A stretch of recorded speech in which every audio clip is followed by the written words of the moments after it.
Hello everyone, and tonight I'm going to be going through another Battlefield 2 mod, but tonight it's going to be Battlefield 2 Australian Forces.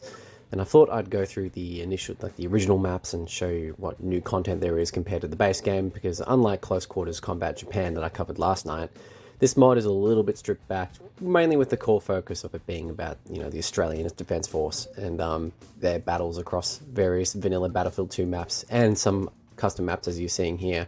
I'll be showing some of the footage of some of those maps a bit later on, and I remember seeing that a lot as a kid actually, because this was the first Battlefield 2 mod I had as a kid. But we are going to be going through Kubasaya Cement Factory, and I'm going to tease you guys with the loading screen, but I'm actually going to cut to the other maps that don't have bot support, because I thought it'd be cool to go through some of the vehicles and some of the extra backdrops and the layouts of the maps, because this map doesn't actually have any vehicles on it. Kubasaya Cement Factory, that is. Neither does the night version, so you're about to see it coming up pretty shortly. But I thought it was a really cool attention to detail that they had the Bushmaster, and even the vehicles that overlap with the USMC and the US Army in this game, they're reskinned appropriately and stuff like that. So it's cool little details. And there's even unique vehicles like this, like six-wheeler Land Rover type, I think it is. I can't remember, but this vehicle was in service up until, I think, some point in the 2010s when it got replaced. But it's, cool to see all this detail. It's flooding back memories, really, because, as I said, again, this was the first Battlefield 2 mod that I'd had as a kid. In fact, I wasn't even downloaded it. It was on my friend's or family friend's computer, and I played it on there. And, of course, the Bushmaster is a bit iconic.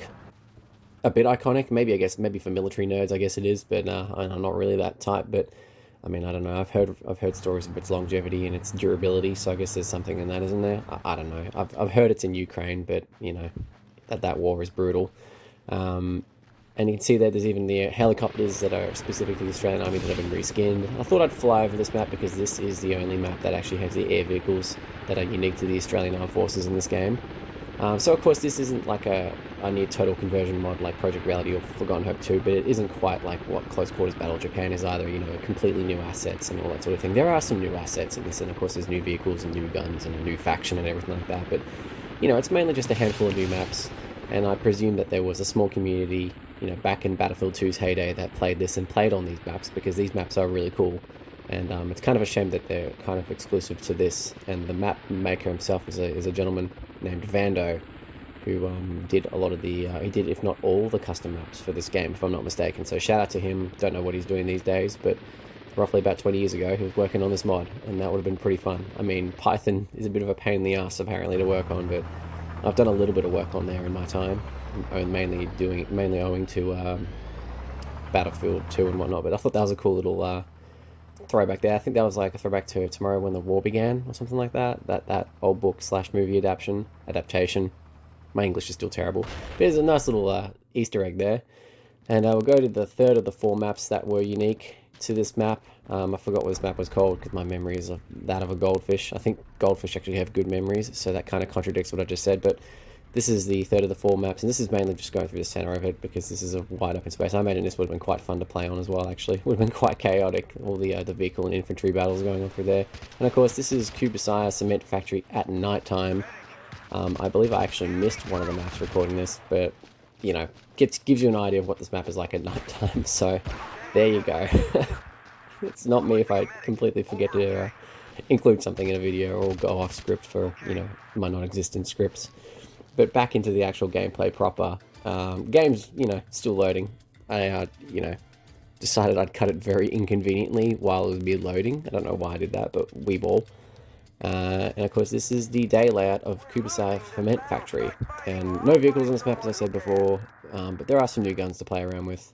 As you can see here, like you get the F89 Mini and the F88, and then the M4, which is like a special Oz Forces mod version of it or something like that.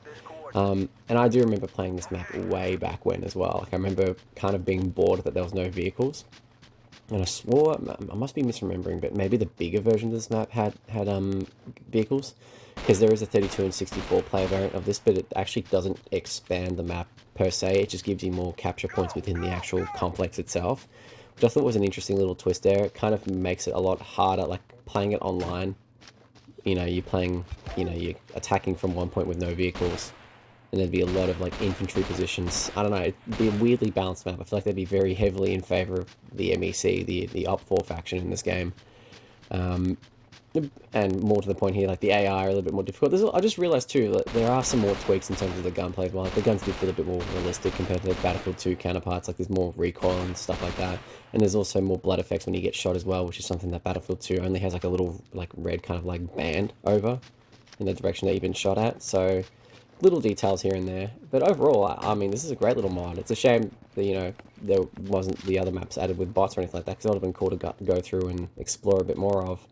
But again, like Close Quarters Battle Japan, it's a small mod. You know, still lots of content to mess around with and have fun with.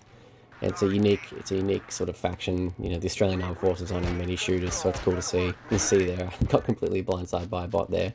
So back to the other classes, the Special Forces class, but it is a fun little mod. It only ended on version 1.02 or something like that, so they didn't do many iterations of this mod, but clearly they, the development team for this, whoever they were, other than the map maker Vando, might have been just the one bloke for all I know, you know, had a pretty clear idea on what they wanted to do, include a few new maps, and then just include the base maps and just go from there, really. And that's not necessarily a bad thing. You know, there's enough here to make things interesting. All these new guns and all that.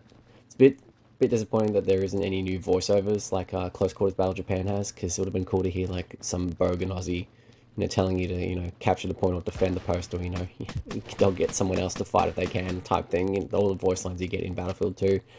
But it's still cool nonetheless that they did as much as they did, and, you know, the effort is to be commended. It's a great little mod, and I would recommend giving it a go. You know, it's just one of those little, not quite cozy, but more bite-sized mods that can provide you with a couple of hours of entertainment. It'd be really cool if people, you know, kind of got this one back online just to mess around with, just because it's got different maps that aren't really in any other Battlefield 2 mods. But that's roughly it about Battlefield 2 Australian Forces, really. I am thinking that the next mod that I'll cover will be Battlefield 2 Operation Peacekeeper, just because that mod has a pretty unique sort of backdrop as well. I remember that being, as I'd stated in Close Quarters Battle Japan, that was the first mod that I actually downloaded, like, when I realized you could actually like download updates for Battlefield 2 and stuff like that. So I got that mod. Didn't play a huge amount of it, but I did play bits of it, and then I, of course, eventually went to Project Reality, and then, you know, fell down that rabbit hole, and the rest is history. On the topic of that rabbit hole, I actually went back onto ModDB recently and found my old ModDB account, and it was funny seeing some familiar names on there that are still pretty active, actually, in that scene after all these years, and it's funny seeing new and still new Battlefield 2 mods being made. You know, this game's been out for nearly 20 years, or 22 years roughly, and it's, oh sorry, 21 years, 21 and a half years roughly, but it's still going strong, and the online community is still in the hundreds. You know, during its peaks, it's in the mid low 100s, but, you know, there's still 100 people who choose to go onto this game with, you know, some regularity, and they go have some fun, and that's a testament to the longevity of this game more than anything else. So it's a lot of fun to go back through. But yeah, I really don't have much else to add, really. This video does go for another minute, and I'm completely blank on things to say. Other than this gun, the sounds are different too. I kind of forgot to mention that, which I thought was a nice little attention to detail. Don't know how they got the source of sounds, but, you know, the effort, again, was put in to make those guns sound different. Also, the scopes are accurate too to the Australian Armed Forces as well, as of, you know, probably around when this was made. So again, neat little detail there. But that's roughly about it, guys. I mean, I hope you enjoyed the mod. I hope you enjoyed the video on the mod, more specifically. It's a bit of a shorter one compared to Close Quarters Battle Japan, but it's a, you know, more focused mod. There isn't as much to showcase here. There's still some really cool things to showcase, as I said before, but if you want to download it and give it a go, I will provide a link in the description, of course, to download the mod, and of course instructions to install the mod. It's an executable, so you just put it in the Battlefield 2 folder. If you've installed the game normally, there shouldn't be any troubles there. So yeah, I'll wrap it up there, guys. But if you enjoyed the video tonight, leave a like and do whatever, and I'll see you guys in the next video. Bye for now.